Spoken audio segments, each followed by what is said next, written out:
Welcome to another episode of Assembling Titans. Just doing it from a different angle today. It's been a pretty, I guess, kind of sort of hectic day. It's been a lot of moving around the house, cleaning up and stuff like that. But we're back. Another episode. Did a podcast recapping the Colts game. I thought that, me and my team, we did a pretty good job of, following that Browns game, giving our opinions on it. Even this Colts game, I thought that we had good conversations about it on camera and off camera. The Tennessee Titans fell short in 1917. It's a short week. We have to play the Jacksonville Jaguars in Jacksonville. Thursday night football game. We have new news coming out of Jacksonville. We kind of knew it was imminent, but Jalen Ramsey, the Nashville area native, Smyrna to be exact, he wants out of Jacksonville.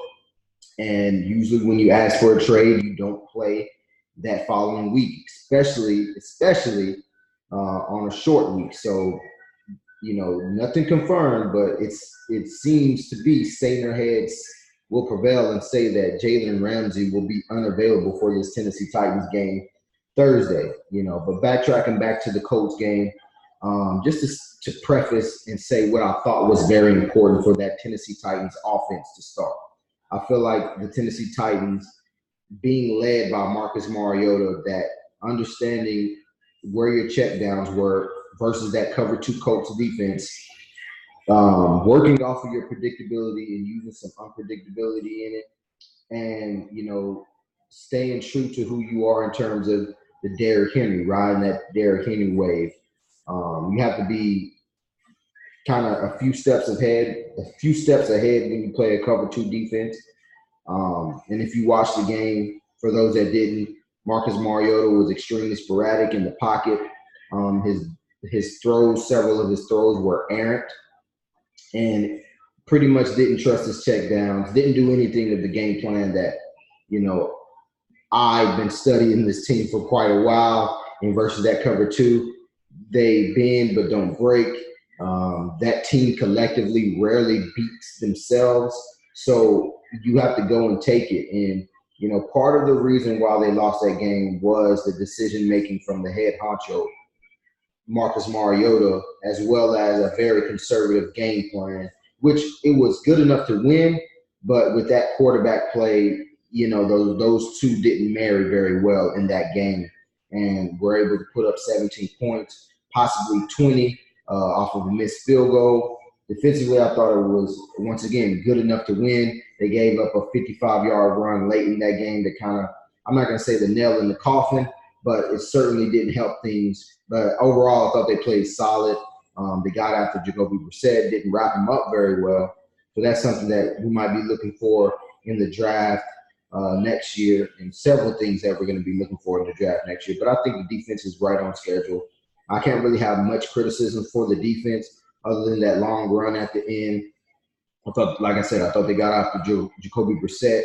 I'd like to see them cause a turnover there in terms of Logan Ryan did have an interception, but they had their hands on a few more of those Jacoby Brissett football. So I just thought it was a game that, outside of football, you don't really let the outside noise have any say-so on the field. But if you're a Tennessee Titan and you respect the history of the Tennessee Titans, it basically being Eddie George and Steve McNair Day, and the message from Eddie George was take it personal. I'm not questioning nobody's hearts in that locker room, and I understand you have to put it away and go to the next game. But it didn't seem like it was taken personally by everybody from top to bottom. I shouldn't be here, in my house, in my office, in the places that I go, and I take that game more personally, feeling than others that I see out there. So I understand it's a business. I understand you don't let your emotions get a hold of it. But that passion aspect of it applied with the business side is what takes people over the top.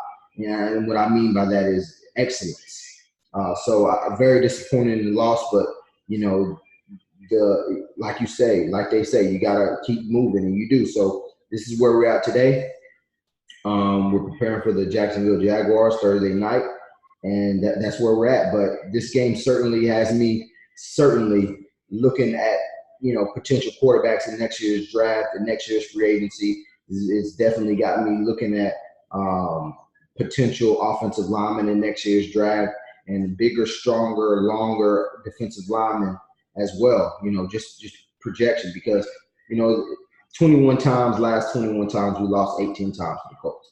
It's unacceptable. It's enough of the same cookie cutter answers and the same rhetoric. It's time to beat that team, and it's time to, what they like to say, tighten up. And if you really stand for that, then you need to start doing it. And I'm definitely going to get a head start on that so that we stop losing to that team. It's ridiculous. But moving forward against the Jacksonville Jaguars, as you guys may know, Nick Foles, quarterback, former MVP of the Super Bowl, is out for the season. Well, not for the season, but at least till week 11, week 12 with the broken clavicle. So Gardner Minshew, a quarterback that I scouted during the draft process this past season, and Gardner Minshew, to me, I think he was, a top 10 quarterback for me, probably my top 7, top 8 quarterbacks. You watch tape on him at Washington State. All he did was run that Mike Leach offense to perfection. He doesn't take many risks. He's accurate. He has a quick release, kind of short in stature, but he has big hands, knows how to control the football. He had one bag tape, and that's in Washington in the cold. And that was really an anomaly based on the rest of his tape. He threw the ball high. If he does miss, it's going to be high. Sometimes he misses on crossers. Sometimes he senses ghost pressure, which is, basically creates his own pressure. So versus this Titans defense, their ability to confuse young quarterbacks, their ability to pressure the quarterback, which I will get to the Jacksonville's offensive line. I think that, the Tennessee Titans have a chance versus him, but like I said, he's very similar to Jacoby Brissett in the sense that he can orchestrate an offense and really get the ball to wide receivers on time and things like that. But obviously he's a rookie, and you could find flaws within that scheme. Behind him, just in case we have to see him, we don't know, Josh Dobbs, a player that I scouted, obviously years past, a player that his biggest asset is his athleticism and his intelligence. Him as far as a passer, he's not someone that comes in the game and I feel very intimidated by in form of passing the football. I think that he has a decent arm, not necessarily the most accurate. So that's that. But his athleticism is certainly a key, and obviously we saw that with Jacoby Brissett. That can be a thorn in your side. Running back position, Leonard Fournette, a tough physical runner. One of the probably the more physical running backs in this league. He needs a head of steam. I think you can give him the ball out of the backfield. He's a danger there. I think that his ability to really impose his will and finish runs is one of his biggest assets. So Tennessee Titans know about him. I have several players such as Rashaan Evans who know him very well from college even. So just a physical back. And I feel like in this game that's what they're going to lean on. And Tennessee Titans have to stop the run early and really not take this team for lightly just because of their situation. Offensive lineman, I'm starting with the right tackle. Jawan Taylor is a player that, once again, I scouted coming out of Florida. I thought that he was, a pretty good tackle. Not necessarily a left tackle potential, but obviously he's playing right tackle. I think he's a great right tackle, has some good footwork, good strength, good pop to him. So I think from the Tennessee Titans perspective, can you beat him? Yes, he's a rookie, but he's a solid rookie. He's going to be a good right tackle for them for the future. I think he's strong. Like I said, I think he has good footwork. I wouldn't say he's just a refined technician, but he certainly has the work ethic based on my studies this past fall. So that's a strength for their future. Their left tackle situation on the opposite side is very changeable. The guy that they had in place of Cam Robinson did not play that well. Andrew Norwell, a very expensive left guard acquisition. recently added here in the last few years, has played up and down. So this offensive line is, pretty much I liken it to the first week when we played Cleveland. So Tennessee Titans should be able to get pressure in this game, and they should be able to cause some fumbles when they hit Gardner Minshew and pressure him to make some bad choices. So Tennessee Titans should win this game, just based off of simply looking at their strengths, their weaknesses, our strengths, and our weaknesses. And I really feel like in this game, with guys like Geoff Swain and Josh Oliver, who was on the injury report today, I really feel like we have a chance. You got guys like Marquise Lee, DJ Chark, D.D. Westbrook, Chris Conley, C.J. Board, who might not be active, and Keelan Cole, just big, long. They all of their wide receivers pretty much have similar body types and similar skill sets. Tall, long, lanky, fast, can catch from different postures and positions. The catch radius solid. So I think you can't take these guys lightly. They have the speed to certainly threaten a Tennessee Titans team who outside of, Adoree Jackson, but, what speed without technique. But, outside of Adoree Jackson, they don't necessarily have that element. So there's a very lengthy wide receiver core, a very physical run game. With guys, blockers like I just mentioned, Swain and O'Shaughnessy, and an offensive line that, sometimes you can mask, the weaknesses of an offensive line. With the quick game, with putting people out on the perimeter, screen game, and stuff like that. So can't rely on just thinking that our defensive line is better than their offensive line. Our ability to pressure is better than their ability to protect. You still got to watch your matchups. You still got to treat these guys, like they're Super Bowl champs. Guys like Raquel Armstead, another guy at a Temple that I watched tape on, very physical. I wouldn't say he's as close as a carbon copy you're going to get to Leonard Ford.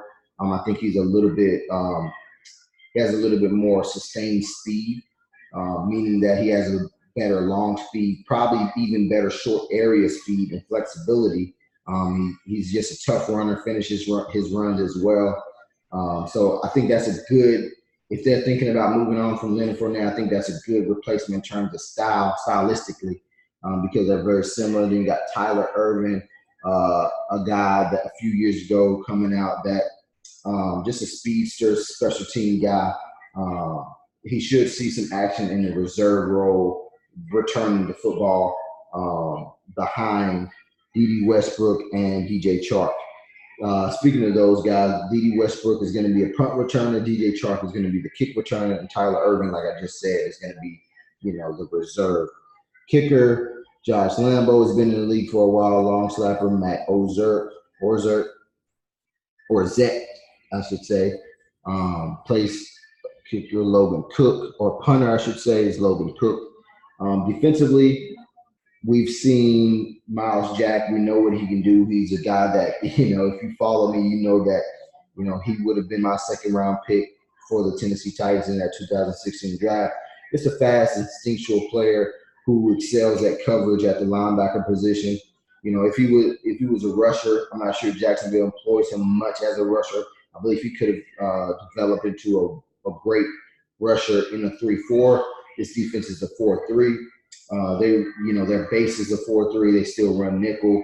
Speaking of nickel, DJ Hayden, he wasn't necessarily a fan of his in terms of I liken him, and I compare him. I'm using that word liking a lot, but I compare him kind of to like an Adoree Jackson in terms of very athletic, not necessarily technically sound at the cornerback position, but that speed is definitely something that I think maybe even the Titans should employ. I know you got to be smart. You got to be a little bit physical, which you want your everybody on the football field to be physical.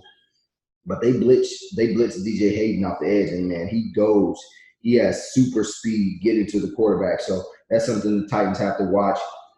Cornerback, we talked about Jalen Ramsey at the beginning. He might not play this game. Other corners, AJ Bouye, we know him. We know of him. I know he's getting lost in this drama in Jacksonville, but he's still a solid corner in this league, somebody that you got to watch out for. Safeties Gerard Willis and Ronnie Harrison, Andrew Wingard, a guy out of Wyoming that watched tape on as well this past fall. The Titans even had a meeting with him. I think he's just a good energy guy, special team guy. If we see him on the field on defense, we should be able to exploit that. I said that last week with Kari Willis, which we did not. We made him look like Bob Sanders out there, but it is what it is. We got to be more aggressive on offense and really take advantage of, take advantage of weaknesses on the other team. Cody Davis is on that squad. He's a good reserve safety. Breon Borders, I like his special teams ability, and he's a developing corner. Leon Jacobs, formerly known as the guy who got stiff-armed by Derrick Henry, but he's still a good player. Laurenti McCray is the guy that they'll be sending off the edge, along with the rookie Josh Allen. Talked about Josh Allen before. I thought that, he's a great developmental type of guy. His speed is something that will certainly stand out. I think he's tough. I think he's physical. I think he's done a good job, but I think that's a bright spot for them. I wasn't huge on Josh Allen, but, I think he's developing at his pace there in Jacksonville, and certainly a guy you got to certainly watch for. Avery Jones, Dontavius Russell, another guy, Taven Bryan. Just long, physical guys. Marcel Darius and Calais Campbell, obviously. Quincy Williams is a guy from Murray State who's extremely, aggressive, fast, kind of undersized, but he's put on some weight. I think that he's at a sufficient amount of he's at a sufficient weight to be able to handle and give out NFL punishment. These are linebackers here that I'm talking about. Najee Good, formerly from the Eagles, good special teams player. Dwayne Smoot, good reserve energy guy. The big story here is that, coming off of a short week, and a lot of people, and I always say it's information high, it's intellectual highs. Everybody want to see the stats behind something, like the Tennessee Titans are 3 for 20, in 2 games, on third down. That's the actual tangible number for the third down conversions, but it's really psychological. You guys got to look at your roster and use your strengths to your advantage. Guys like Adam Humphries, guys like Dion Lewis, getting Corey Davis more involved in advantageous situations. A.J. Brown, you got too many weapons, Delaney Walker to not be able to convert these third downs. Tajay Sharp, these type of possession, intermediate type of receivers, it's really a shame that you're not converting this. So once again, if I'm the Tennessee Titans, I'm looking at the skill set that I have, and I'm looking at, if I don't know the answers, I'm not afraid to go find the answers. My player comp, and it's not just his color, ethnicity, whatever you want, for Adam Humphries is Julian Edelman. If you have to go watch, tape from the Patriots to see how they're employing and using Julian Edelman, by all means do that. Dion Lewis, and I liken it to how they use James White, another Patriots team. How teams use, Le'Veon Bell. Not saying that Dion Lewis is Le'Veon Bell, but he has a pass catching ability. How the Cardinals use David Johnson. Look at those similarities and try to employ it and steal it for your own offense. Guy like A.J. Brown, big, heavy set wide receiver. Go back in the day and see how the Cardinals use and the Ravens and the 49ers use Anquan Boldin. Look at how teams employ Cordell Patterson, with those big, thicker set wide receivers who have run after catch ability. Corey Davis. Go look at how the Denver Broncos used to employ, I'm going way back, Rod Smith. These longer, more physical wide receivers. See what is successful that's been done in the past and use it for your own. Because it's very unfortunate that we as a team have the skill set of intermediate pass catchers, but we're not sufficient at intermediate pass catching. Tajay Sharp, that's his bread and butter. Delaney Walker, bread and butter to get third down conversions, to man that middle of the field, find zones, and make the catch, but we're not doing it. And it is a product of what I've already said. and this is going to be recorded. This is going to be on here, assembling Titans. I'm not afraid and have conviction for what I believe in. Marcus Mariota's ability to have consistent ball placement, his footwork, his decision making isn't there right now. And I always say we'll go as far as he'll take us. Right now, we're not going very far because of those type of situations. And I really think, like I said, you can throw the stats out there. You can try to be all technical and super analytical, but at the end of the day, it's psychology. The same thing with Adoree Jackson. You're drafting players who look at football and view football, yes, serious. They're the guys, and I respect you. And I respect football players. I respect what you have to do. I respect the grind. I respect that you go out in the seat and put your body on the line. I respect that. I'm not questioning that aspect. What I am questioning the aspect of is the dedication to the point to where you are mastering your craft. You know, like I said earlier, Eddie George taking the game personal. Did you really take that game personal? Were you pissed off against the Colts, or were you just playing another game like you were in Pop Warner again? Because two players that stand out in that Colts loss, and why this defense isn't happening. It happened on the offensive right side, defensive left side. Not saying that the long run by Jordan Wilkins, 55-yard run, was Adoree Jackson's fault. I have to watch tape and make sure that I know exactly what happened on that. But I know that earlier in that drive, which basically gave them 6 points, was an egregious pass interference call on Adoree Jackson when he panicked when the ball was in the middle of the air, swiping at the wide receiver's helmet, for goodness sake. Not even his arm, not even his hand, his helmet. As a cornerback, when the ball's in the air, you either have the mindset that it's yours or you have enough restraint to not commit egregious off defensive pass interference by hitting the guy in the helmet. You wait, you restrain yourself. I know it. I've played cornerback. I know how it is when the ball is in the air. You regroup yourself and you swipe through the arms or the hands if you're not in the position to get the interception. As Marcus Mariota, as a quarterback, 1, 2, 3, you know your route concepts. If it's not there, evade the pocket, get outside the tackle box, and throw the football out of bounds. It's football, right? And it's really sad that we got to go through basic one-on-one football with these grown-ass men, right? So it's like, get it together. These games matter because when we're 8-7 and that damn Colts game is biting us in the ass because you don't know how to operate a freaking offense, you know, that matters. So start taking this game more seriously. Start taking your craft more seriously. Be smart, be a professional, and get the job done, period. And we got a short week. We got to go to Jacksonville. We got to play a game. So let's go. You know, that's really all I got to say for this. You know, I'm fired up for Jacksonville. I hope the Tennessee Titans are fired up.